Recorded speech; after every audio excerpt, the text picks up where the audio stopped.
Hello everyone, welcome to our Pharma Remedies YouTube channel. Today we will see the preparation of hand sanitizer which is recommended by WHO. Let us see the formula.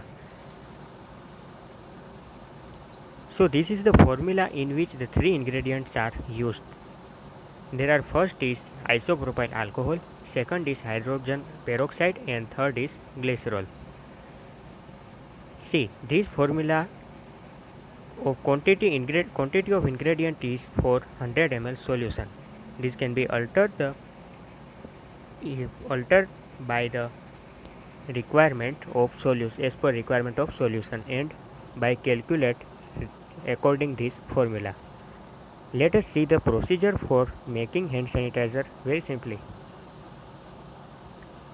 Take alcohol 75.5 ml in apparatus or any container, appropriate container.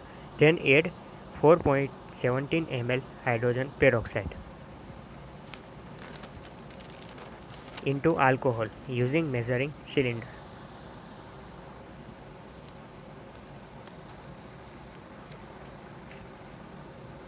Then add glycerol into this solution. Here note that glycerol is very viscous and stick to the wall of the container, so it should be rinsed with sterile distilled water and then emptied into the alcoholic solution.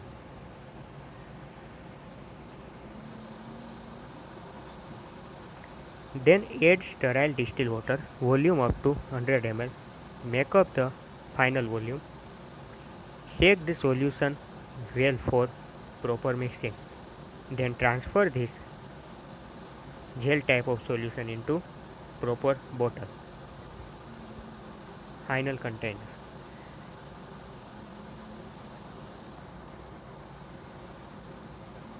Let us see the here some role of the ingredient in this formulation. First, glycerol. Glycerol is used as a humectant, means it helps to retain humidity in formulation. Then hydrogen peroxide is used to inactive contaminating bacterial spores in the solution.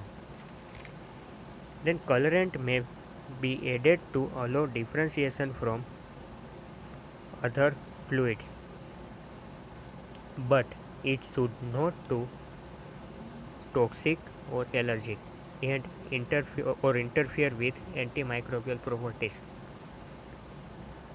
Now see about safety regarding use of this formulation. So first, store hand sanitizer out of reach of children and pets, and children should use it only with in presence of adult supervision. Do not contact with directly flame immediately after using hand sanitizer. Avoid to go into presence of direct sunlight or heat. Store it in cool and dry place. Put away bottle from direct sunlight and heat. These precautions are more important and make sure that you are handling this formulation well. Thank you for watching.